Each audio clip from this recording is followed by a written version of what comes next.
Hello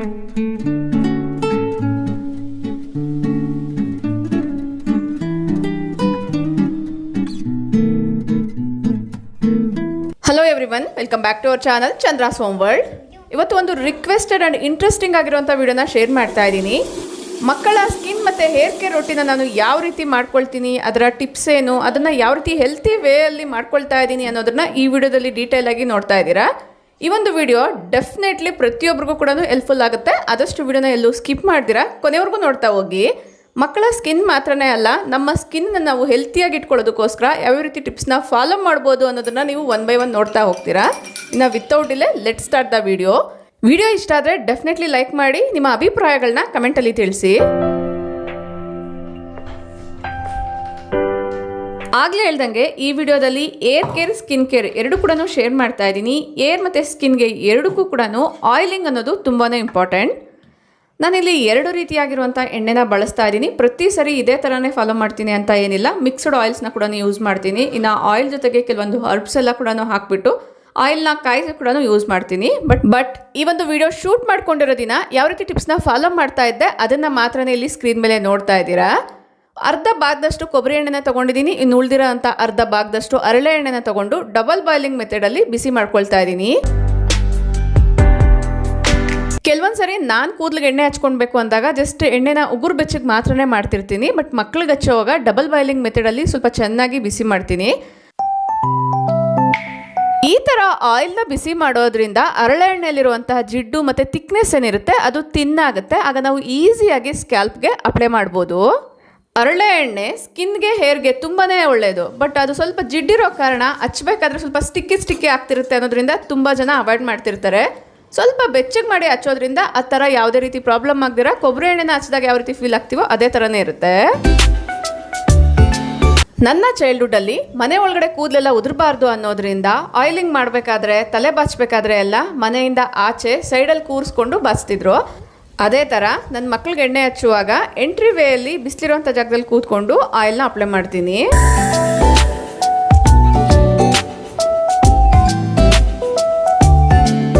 ಎಣ್ಣೆನ ಕೂದಲಿಗೆ apply ಮಾಡಬೇಕಾದ್ರೆ ಈ ಥರ ಲೇಯರ್ಸ್ ತೊಗೊಂಡು ಎಣ್ಣೆನ ಕೂದಲಿನ ಬುಡಕ್ಕೆ ನೀಟಾಗಿ ಬಿಸಿ ತಾಗೋ ಥರ ಈ ರೀತಿ ಸ್ಪ್ರೆಡ್ ಮಾಡಿ ಅಪ್ಲೈ ಮಾಡ್ತಾ ಇದ್ದೀನಿ.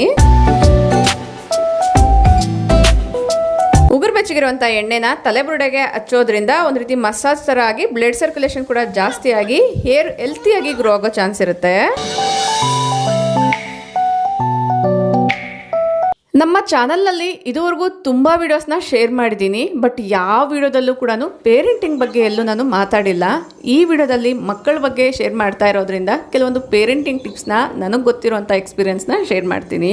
ಪೇರೆಂಟಿಂಗ್ ಅನ್ನೋದು ಒಂದು ಸುಂದರವಾಗಿರುವಂತಹ ಜರ್ನಿ. ಅದನ್ನು ನಾವು ಯಾವ ಥರ ಲೀಡ್ ಮಾಡ್ತೀವಿ ಅನ್ನೋದ್ರ ಮೇರೆಗೆ ಅದು ಸುಂದರವಾಗಿದೆಯಾ ಇಲ್ವಾ ಅನ್ನೋದು ಡಿಪೆಂಡ್ ಆಗುತ್ತೆ.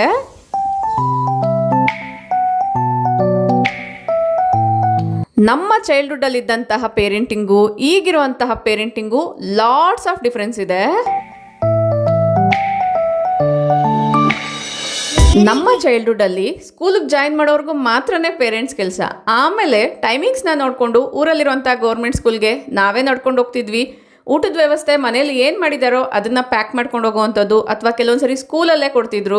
ಈ ಥರ ತುಂಬ ಸುಂದರವಾಗಿತ್ತು. ಎಲ್ಲೂ ಕೂಡ ಸ್ಟ್ರೆಸ್ ಅನ್ನೋದು ಕಾಣಿಸ್ತಿರ್ಲಿಲ್ಲ. ಗೌರ್ಮೆಂಟ್ ಸ್ಕೂಲಲ್ಲಿ ಫೀಸ್ ಕೂಡ ಕಡಿಮೆ ಇರ್ತಿತ್ತು. ಬಟ್ ಈಗ ಪ್ರತಿಯೊಬ್ಬರು ಕೂಡ ಪ್ರೈವೇಟ್ ಸ್ಕೂಲ್ಸ್ಗೆ ಜಾಯಿನ್ ಮಾಡ್ತಾ ಇದ್ದೀವಿ. ಎಜುಕೇಷನ್ ಕೂಡ ತುಂಬ ಕಾಂಪಿಟೇಟಿವ್ ಆಗಿದೆ. ಈ ಕಾಂಪಿಟೇಟಿವ್ ಯುಗದಲ್ಲಿ ಮಕ್ಕಳಿಗೆ ಮೆಂಟಲ್ ಸ್ಟ್ರೆಸ್ ಕೂಡ ಜಾಸ್ತಿನೇ ಆಗಿದೆ. ಮಕ್ಕಳ ಮೈಂಡ್ ಫ್ರೀ ಆಗಿರೋದಕ್ಕಿಂತ ಯಾವುದೋ ಒಂದು ಆಕ್ಟಿವಿಟಿಯಲ್ಲಿ ಇನ್ಕ್ಲೂಡ್ ಮಾಡ್ತಾನೆ ಇರ್ತೀವಿ. ಅದರಿಂದ ಅವ್ರಿಗೆ ಫಿಸಿಕಲ್ ಆಕ್ಟಿವಿಟಿಗಿಂತ ಮೆಂಟಲ್ ಸ್ಟ್ರೆಸ್ಸೇ ಜಾಸ್ತಿ. ನಾನು ಎಕ್ಸ್ಪೀರಿಯನ್ಸ್ ಆದಂಥ ಪೇರೆಂಟಿಂಗ್ ಜರ್ನಿ ಬಗ್ಗೆ ಹೇಳೋದಾದರೆ ಒಂದು ವಿಡಿಯೋ ಸಾಕಾಗಲ್ಲ, ತುಂಬ ಜಾಸ್ತಿ ಇನ್ಫಾರ್ಮೇಷನ್ನೇ ಇದೆ. ನಿಮಗೆ ಇದ್ರ ಬಗ್ಗೆ ಇಂಟ್ರೆಸ್ಟ್ ಇದ್ದರೆ ಕಮೆಂಟ್ ಮಾಡಿ ತಿಳಿಸಿ. ಪೇರೆಂಟಿಂಗ್ ಅನ್ನೋದು ಒಂದು ಕಡೆ ಬಿಟ್ಟರೆ, ಅಟ್ ಪ್ರೆಸೆಂಟ್ ಮಕ್ಕಳು ತಗೊಳ್ತಾ ಇರುವಂಥ ಫುಡ್ಡಿಂದ ಹಿಡಿದು ಅವ್ರು ಯೂಸ್ ಮಾಡುವಂಥ ಪ್ರಿಸರ್ವ್ಡ್ ಸ್ನ್ಯಾಕ್ಸ್, ಸೋಪ್, ಶಾಂಪೂಸ್ ಇದ್ರ ಬಗ್ಗೆ ಎಲ್ಲ ತುಂಬಾ ಜಾಗೃತಿ ವಹಿಸಬೇಕು. ನಮ್ಮ ಚೈಲ್ಡ್ಹುಡ್ಡಲ್ಲಿ ನಮ್ಮ ಅವರ ಪೇರೆಂಟ್ಸ್ ಹೆಲ್ತಿ ಫುಡ್ ಹ್ಯಾಬಿಟ್ಸ್ನ ಇನ್ಕ್ಲೂಡ್ ಮಾಡ್ಕೊಂಡಿದ್ರು. ಅದೇ ವೇನ ನಾವು ಫಾಲೋ ಮಾಡಿಕೊಂಡು ಇಲ್ಲಿವರೆಗೂ ಬಂದಿದ್ದೀವಿ. ಈಗ ನಮ್ಮ ಟರ್ನ್. ಈ ವಿಚಾರದ ಬಗ್ಗೆ ಮಾತಾಡೋದಾದ್ರೆ, ಮಕ್ಕಳು ಬರೋದಕ್ಕಿಂತ ಮುಂಚೆ, ಮಕ್ಕಳು ಬಂದಾದ್ಮೇಲೆ ತುಂಬಾ ರಿಸರ್ಚ್ನ ಮಾಡಿ healthy food habits, preservatives use ಮಾಡದೇ ಇರೋವಂಥದ್ದು, ಮಕ್ಕಳಿಗೆ ಯಾವುದು ಹಾರ್ಮ್ಫುಲ್ ಆಗುತ್ತೆ ಅದನ್ನು ಯಾವ ರೀತಿ ಚೇಂಜ್ ಮಾಡ್ಕೊಳ್ಬೋದು, ಅವ್ರಿಗೆ ಅರ್ಥ ಆಗೋ ರೀತಿಯಲ್ಲಿ ಯಾವ ರೀತಿ ಹೇಳಬೇಕು, ಅವರು ಹಾಕೊಳ್ಳೋ ಬಟ್ಟೆಯಿಂದ ಹಿಡಿದು ಯೂಸ್ ಮಾಡುವಂಥ ಪ್ರಿಸರ್ವ್ಡ್ ಫುಡ್, ಹಾರ್ಮೋನ್ ಇಂಬ್ಯಾಲೆನ್ಸ್ ಯಾವ ಥರ ಆಗುತ್ತೆ, ಇದೆಲ್ಲದ್ರ ಬಗ್ಗೆ ಕೂಡ ಒಂದು ಕ್ಲಿಯರ್ ಆಗಿರುವಂಥ ವಿಜುವಲೇಷನ್ ಅನ್ನೋದು ಬಂದಿದೆ. ಇದ್ರ ಬಗ್ಗೆ ನಾನು ನನ್ನ ಸರೌಂಡಿಂಗ್ ಪೀಪಲ್ಸ್ಗೂ ಕೂಡ ಎಕ್ಸ್ಪ್ಲೇನ್ ಮಾಡ್ತಾ ಇರ್ತೀನಿ. ನಿಮಗೂ ಕೂಡ ಇದ್ರ ಬಗ್ಗೆ ಇನ್ಫಾರ್ಮೇಷನ್ ಬೇಕು ಅನ್ನೋದಾದರೆ ನನಗೆ ಕಮೆಂಟ್ ಮಾಡಿ ತಿಳಿಸಿ. ನಿಮಗೂ ಯೂಸ್ಫುಲ್ ಆಗುತ್ತೆ ಅನ್ನೋದಾದರೆ ಹೆಚ್ಚಿನ ಮಾಹಿತಿನ ಕಮಿಂಗ್ ವಿಡಿಯೋಸಲ್ಲಿ ಶೇರ್ ಮಾಡ್ತೀನಿ.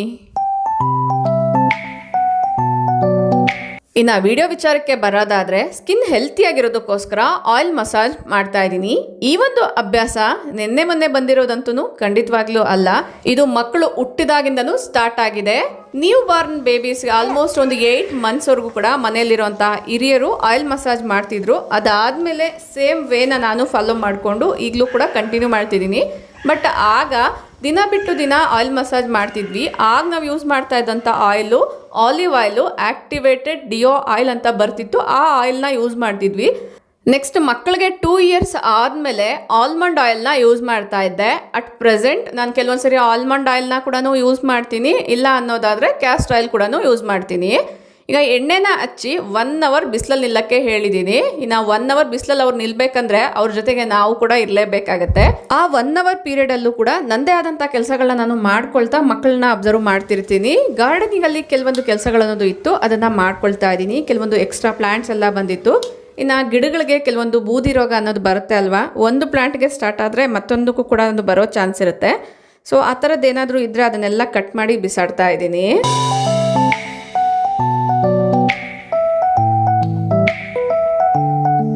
ಇನ್ನು ಕೆಲವೊಮ್ಮೆ ಹ್ಯಾಂಡ್ ವಾಶ್ ಮಾಡುವಂಥ ಬಟ್ಟೆಗಳಿದ್ರೆ ಅದನ್ನು ವಾಶ್ ಮಾಡ್ಕೊಳ್ತಿರ್ತೀನಿ. ಇಲ್ಲ ಅಂದರೆ ವಾಷಿಂಗ್ ಮಿಷಿನ್ಗೆ ಹಾಕಿರುವಂಥ ಬಟ್ಟೆಗಳನ್ನ ಒಣಗಾಕೋದಿದ್ರೆ ಈ ಥರ ಅದನ್ನು ಕೂಡ ಮಾಡ್ಕೊಳ್ತಿರ್ತೀನಿ.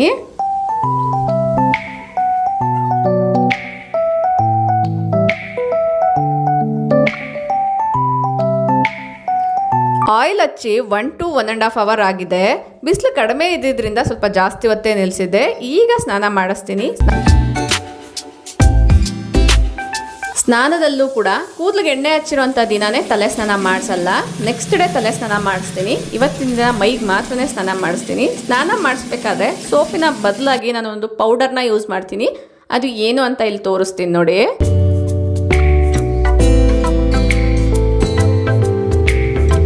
ಇದು ಹೋಮ್ ಮೇಡ್ ಬಾತ್ ಪೌಡರ್. 21 ಗಿಡಮೂಲಿಕೆಗಳನ್ನ ಯೂಸ್ ಮಾಡಿರುವಂಥ ಒಂದು ಪೌಡರು. ಇದನ್ನ ಮನೆಯಲ್ಲೇ ಮಾಡಿರುವಂಥದ್ದು. ಯಾವ ಥರ ಮಾಡಿದ್ದೀನಿ ಅನ್ನೋದನ್ನ ನಾನು ಲಾಸ್ಟ್ ವಿಡಿಯೋಸಲ್ಲಿ ಶೇರ್ ಮಾಡಿದ್ದೀನಿ.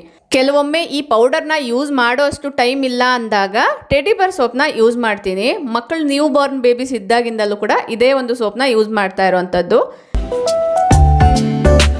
ಇನ್ನು ಆಗಲೇ ತೋರಿಸಿರುವಂಥ ಬಾತ್ ಪೌಡರು ಸ್ಕ್ರೀನ್ ಮೇಲೆ ಕಾಣಿಸ್ತಾ ಇರುವಂಥ 21 ರೀತಿಯ ಗಿಡಮೂಲಿಕೆಗಳನ್ನ ಯೂಸ್ ಮಾಡಿರುವಂಥದ್ದು. ಲಾಸ್ಟ್ ವಿಡಿಯೋಸಲ್ಲಿ ಏನು ಶೇರ್ ಮಾಡಿದ್ದೀನಿ, ಒಂದೇ ವಿಡಿಯೋದಲ್ಲೇ ನಾನು ಡೀಟೇಲ್ಸ್ನ ಕೊಡೋಕ್ಕಾಗಿಲ್ಲ. ಸೊ ಅದರಿಂದ ತುಂಬ ಜನ ಕನ್ಫ್ಯೂಸ್ ಆಗಿ ಆ ವಿಡಿಯೋ ಲಿಂಕ್ಸ್ನ ಕೊಡಿ ಅಂತ ಕೇಳ್ತಾ ಇದ್ದೀರಾ. ನಿಮ್ಗೆ ಇಂಟ್ರೆಸ್ಟ್ ಇದ್ದರೆ ನನಗೆ ಕಮೆಂಟ್ ಮಾಡಿ ತಿಳಿಸಿ. ನೆಕ್ಸ್ಟ್ ಟೈಮ್ ಮಾಡಿದಾಗ ಇದ್ರ ಬಗ್ಗೆನೇ ಒಂದು ಡೀಟೇಲ್ ಆಗಿರುವಂಥ ವಿಡಿಯೋನ ಶೇರ್ ಮಾಡ್ತೀನಿ. ಈ ಪೌಡರ್ನ ಹಚ್ಚಿ ಸ್ನಾನ ಮಾಡಿಸೋದ್ರಿಂದ ಕೊಳೆ, ಟ್ಯಾನು ಎಲ್ಲನೂ ನೀಟಾಗಿ ಹೋಗುತ್ತೆ. ಮಕ್ಕಳು ಮಾತ್ರನೇ ಅಲ್ಲ, ದೊಡ್ಡವರು ಕೂಡ ಈ ಒಂದು ಪೌಡರ್ನ ಯೂಸ್ ಮಾಡ್ಬೋದು.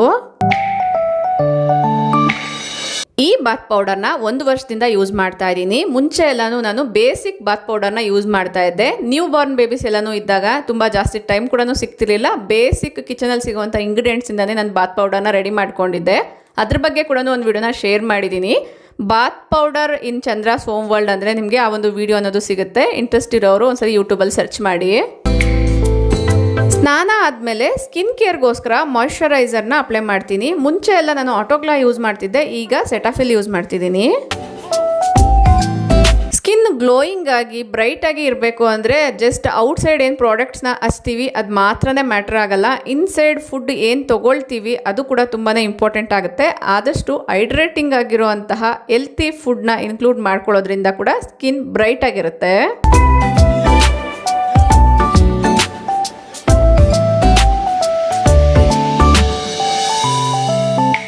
ಮಕ್ಕಳು ಕೊಡೋವಂತಹ 90% ಸ್ನ್ಯಾಕ್ಸಲ್ಲಿ ತುಂಬ ಜಾಸ್ತಿ ಫ್ರೂಟ್ಸು ಮತ್ತು ರಾ ವೆಜಿಟೇಬಲ್ಸ್ನ ಇನ್ಕ್ಲೂಡ್ ಮಾಡ್ಕೊಂಡಿದ್ದೀನಿ.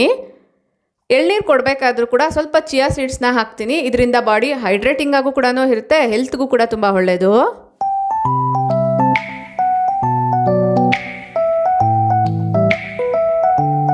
ಈ ಒಂದು ಚಿಯಾ ಸೀಡ್ಸ್ನ ಎಳ್ನೀರಲ್ಲಿ ಮಾತ್ರನೇ ಅಲ್ಲ, ನಾರ್ಮಲಾಗಿ ಜ್ಯೂಸ್ ಎಲ್ಲ ಮಾಡಬೇಕಾದ್ರೂ ಕೂಡ ಆ್ಯಡ್ ಮಾಡ್ಕೊಳ್ಬೋದು. ಸ್ನ್ಯಾಕ್ಸಲ್ಲಿ ಕೇಕ್ಸು, ಪಿಜ್ಜಾ ಅಂದರೆ ಮಕ್ಕಳು ತುಂಬ ಇಷ್ಟಪಡ್ತಿರ್ತಾರೆ. ಇದನ್ನು ಹೊರಗಡೆಯಿಂದ ತಂದು ಕೊಡ್ತೀವಿ ಅಂದರೆ ಅನ್ಹೆಲ್ತಿ ಅಂತಲೇ ಹೇಳ್ಬೋದು. ಅದೇ ಹೆಲ್ತಿ ವೇಯಲ್ಲಿ ಮನೇಲಿ ಯಾವ ಥರ ಮಾಡಿಕೊಡ್ಬೋದು ಅನ್ನೋದನ್ನು ಈಗಾಗಲೇ ಕೆಲವೊಂದು ವಿಡಿಯೋಸಲ್ಲಿ ಶೇರ್ ಮಾಡಿದ್ನಿ. ಇಂಟ್ರೆಸ್ಟ್ ಇರೋರು ಚೆಕ್ ಮಾಡಿ. ಈಗ ಹೇರ್ ಕೇರ್ ಅನ್ನೋದು ಕಂಟಿನ್ಯೂ ಆಗುತ್ತೆ. ಮಕ್ಕಳ ತಲೆ ಸ್ನಾನ ಮಾಡಿಸೋದಕ್ಕೋಸ್ಕರ ಮೈಲ್ಡ್ ಆಗಿರುವಂಥ ಶಾಂಪೂಸ್ನ ಯೂಸ್ ಮಾಡಬೇಕು. ಇಲ್ಲ ಆದರೆ ನ್ಯಾಚುರಲ್ ಆಗಿ ಹೋಮ್ ಮೇಡ್ ಶಾಂಪೂನ ಯೂಸ್ ಮಾಡಿದ್ರೆ ಇನ್ನೂ ಬೆಟರು. ಕೆಲವೊಮ್ಮೆ ನಾನು ಈ ಥರ ಸೀಗೆಕಾಯಿ, ಸೋಪ್ ನಟ್ಟು, ಸ್ವಲ್ಪ ಅಗಸೆ ಬೀಜ, ಮೆಂತ್ಯ ಕಾಳನ್ನ ಹಾಕಿಬಿಟ್ಟು ಓವರ್ನೈಟ್ ನೀರಲ್ಲಿ ನೆನೆಸಿಟ್ಬಿಟ್ಟು ನೆಕ್ಸ್ಟ್ ಡೇ ಅದಕ್ಕೆ ಇನ್ನು ಸ್ವಲ್ಪ ವಾಟರ್ನ ಮಿಕ್ಸ್ ಮಾಡಿ ಸ್ಟವ್ ಮೇಲೆ ಚೆನ್ನಾಗಿ ಕುದಿಸ್ಕೊಳ್ತೀನಿ. ಈ ಥರ ಮನೆಯಲ್ಲೇ ಶಾಂಪೂನ ಮಾಡ್ಕೊಳ್ಳೋದಾದರೆ ನಾವು ಯೂಸ್ ಮಾಡುವಂಥ ಸೀಗೆಕಾಯಿ ಮತ್ತು ಸೋಪ್ ನಟ್ನ ಕೂಡ ಒಳ್ಳೆ ಕ್ವಾಲಿಟಿ ಇರೋವಂಥ ತೊಗೊಂಡ್ರೆ ಪಲ್ಪ್ ಜಾಸ್ತಿ ಬರುತ್ತೆ. ಆಗ ನಮಗೆ ಕ್ವಾಂಟಿಟಿ ಕಡಿಮೆ ಯೂಸ್ ಮಾಡಿದ್ರು ಕೂಡ ಹೇರ್ ವಾಶ್ ಮಾಡೋಕ್ಕೆ ಈಸಿ ಆಗುತ್ತೆ. ಬಟ್ ಎಲ್ಲ ಕಡೆ ಕೂಡ ಇದು ಕ್ವಾಲಿಟಿ ಇರೋದು ಸಿಗಲ್ಲ. ಜಸ್ಟ್ ನಾವು ಬೇಯಿಸಿದ್ರು ಕೂಡ ಅದರಲ್ಲಿ ಪಲ್ಪೇ ಇರಲ್ಲ. ಅದನ್ನು ನೋಡಿಕೊಂಡು ನೀವು ಪರ್ಚೇಸ್ ಮಾಡಬೇಕಾಗತ್ತೆ. ಈ ವಿಡಿಯೋ ಶೂಟ್ ಮಾಡ್ಕೊಂಡಿರೋ ದಿನ ಈ ಸೀಗೆಕಾಯಿ ಇದೆಲ್ಲ ಕೂಡ ನಾನು ಓವರ್ನೈಟ್ ನೆನೆಸಿಟ್ಟಿರಲಿಲ್ಲ. ಜಸ್ಟ್ ಹಾಫ್ ಆನ್ ಅವರ್ ನೆನೆಸಿಟ್ಬಿಟ್ಟು ಆಮೇಲೆ ಕುದಿಸ್ಕೊಳ್ತಾ ಇದ್ದೀನಿ. ಒಂದು 3/4 ಭಾಗದಷ್ಟು ಪಾತ್ರೆಯಲ್ಲಿ ನೀರನ್ನ ಹಾಕಿದ್ದೆ, 1/4 ಭಾಗದಷ್ಟು ಆಗಿದೆ. ಈಗ ಸ್ಟವ್ನ ಆಫ್ ಮಾಡಿ ಇದು ಪೂರ್ತಿ ತಣ್ಣಗಾಗೋವರೆಗೂ ಬಿಡ್ತೀನಿ. ಹೋಮ್ ಮೇಡ್ ಶಾಂಪೂ ಮಾಡೋಕ್ಕಾಗಲ್ಲ ಅನ್ನೋ ದಿನ ಮೈಲ್ಡ್ ಆಗಿರುವಂಥ ಬೇಬಿ ಶಾಂಪೂನ ಯೂಸ್ ಮಾಡ್ತೀನಿ. ಇನ್ನು ಇದು ಕಂಡೀಷ್ನರು ದಾಸವಾಳದ ಹೂಗಳಿಂದ ಮನೆಯಲ್ಲೇ ಮಾಡಿರೋ ಅಂಥದ್ದು. ಇದನ್ನು ನಾನು ಇನ್ಸ್ಟಾದಲ್ಲಿ ಕೂಡ ಪೋಸ್ಟ್ ಮಾಡಿದ್ದೀನಿ. ಇನ್ಸ್ಟಾದಲ್ಲಿ ತುಂಬಾ ಟ್ರೆಂಡಿಂಗ್ ಆಗಿದೆ. ನೀವು ಯಾರಾದರೂ ನಮ್ಮ ಇನ್ಸ್ಟಾಗ್ರಾಮ್ ಐಡಿನ ಫಾಲೋ ಮಾಡ್ತಿಲ್ಲ ಅನ್ನೋದಾದರೆ ಐಡಿ ಲಿಂಕ್ ಡಿಸ್ಕ್ರಿಪ್ಷನಲ್ಲಿ ಇರುತ್ತೆ, ಒಂದ್ಸರಿ ಚೆಕ್ ಮಾಡಿ. ಪೂರ್ತಿ ತಣ್ಣಗಾಗಿದೆ. ಈಗ ಕೈಯಲ್ಲೇ ನಾನು ಕಿವುಚ್ಕೊಳ್ತಾ ಇದ್ದೀನಿ. ಇಲ್ಲಿ ನೀವು ನೋಡ್ತಾ ಇರ್ಬೋದು ಮೆಂತ್ಯ ಮತ್ತು ನಾವು ಏನು ಫ್ಲಾಕ್ಸ್ ಸೀಡ್ಸ್ ಯೂಸ್ ಮಾಡಿದ್ದೀವಿ ಅದರ ಜೆಲ್ ಅನ್ನೋದು ಚೆನ್ನಾಗಿ ಬಂದಿದೆ.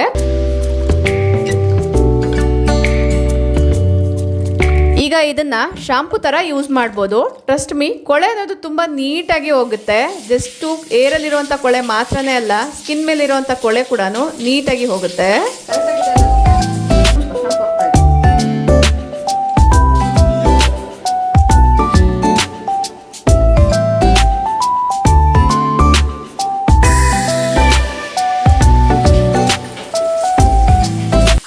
ಕೆಲವೊಂದು ಸರ್ತಿ ಹರಳೆ ಎಣ್ಣೆ ಎಲ್ಲನೂ ಹಚ್ಚಿದಾಗ ಈ ಶಾಂಪೂನ ಯೂಸ್ ಮಾಡೋದ್ರಿಂದ ಆ ಜಿಡ್ಡೆಲ್ಲ ನೀಟಾಗಿ ಹೋಗಲ್ಲ.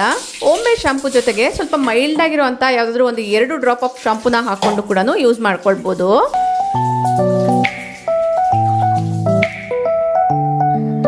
ಕೂದಲು ಒಣಗಿಸೋ ವಿಚಾರಕ್ಕೆ ಬರೋದಾದರೆ ಇದುವರೆಗೂ ಯಾವುದೇ ರೀತಿ ಡ್ರೈಯರ್ಸ್ನ ಯೂಸ್ ಮಾಡಿಲ್ಲ. ಬಿಸಿಲಲ್ಲಿ ಈ ರೀತಿ ಕೂರಿಸ್ಬಿಟ್ಟು ಟವಲಿಂದನೇ ಈ ರೀತಿ ರಬ್ ಮಾಡ್ಕೊಳ್ತಾನೆ ಒಣಗಿಸ್ತೀನಿ.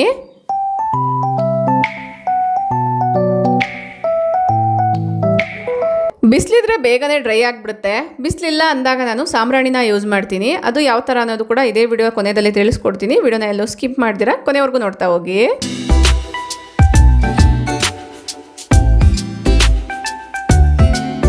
ಯೂಶ್ವಲಿ ಈಗೇನು ನಾನು ರೊಟೀನ್ ತೋರಿಸ್ದೆ ಇದೆಲ್ಲ ಕೂಡ ನಾನು ವೀಕೆಂಡಲ್ಲೇ ಫಾಲೋ ಆಗ್ತೀನಿ. ಸ್ಕೂಲ್ ಡೇಸಲ್ಲಿ ತುಂಬ ಅರ್ಲಿಯಾಗಿ ಮಕ್ಕಳು ಸ್ಕೂಲ್ಗೆ ಹೋಗೋದ್ರಿಂದ ಇದನ್ನೆಲ್ಲ ಮಾಡೋಷ್ಟು ಟೈಮ್ ಇರಲ್ಲ.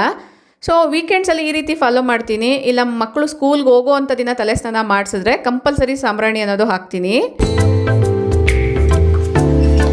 ಸಾಂಬ್ರಾಣಿನ ನಾನು ತುಂಬ ಡಿಫ್ರೆಂಟ್ ವೇಸಲ್ಲಿ ಹಾಕ್ತೀನಿ. ಕೆಂಡಗಳಿದ್ರೆ ಕೆಂಡದಿಂದನೂ ಹಾಕ್ತೀನಿ. ಇನ್ನು ಕೆಲವೊಂದು ಸರಿ ಈ ರೀತಿ ಕೊಬ್ಬರಿ ಚಿಪ್ಪನ್ನ ಹೊಡೆದು ಪೀಸಸ್ ಆಗಿ ಮಾಡಿಕೊಂಡು ಒಂದು ಬಾಕ್ಸಲ್ಲಿ ಇಟ್ಕೊಂಡಿರ್ತೀನಿ. ಈ ಒಂದು ಪೀಸಸ್ನ ನಾರ್ಮಲ್ ಆಗಿ ಜಾಲರ ಯೂಸ್ ಮಾಡ್ತೀವಲ್ವ, ಆ ಜಾಲರದಲ್ಲಿ ಹಾಕ್ಬಿಟ್ಟು ಬಿಸಿ ಮಾಡ್ಕೊಳ್ತೀನಿ. ಕೆಂಡಗಳಾದಮೇಲೆ ಡೈರೆಕ್ಟಾಗಿ ಒಂದು ದೀಪಕ್ಕೆ ಹಾಕ್ಕೊಂಡ್ಬಿಟ್ಟು ಅದ್ರ ಮೇಲೆ ಸಾಂಬ್ರಾಣಿ ಪೌಡರ್ನ ಅಥವಾ ಈ ಬೆಳ್ಳುಳ್ಳಿ ಸಿಪ್ಪೆನ ಹಾಕ್ಬಿಟ್ಟು ಕೂಡ ಮಕ್ಕಳ ಕೂದಲಿಗೆ ಸಾಂಬ್ರಾಣಿ ಅನ್ನೋದು ಹಾಕ್ತೀನಿ.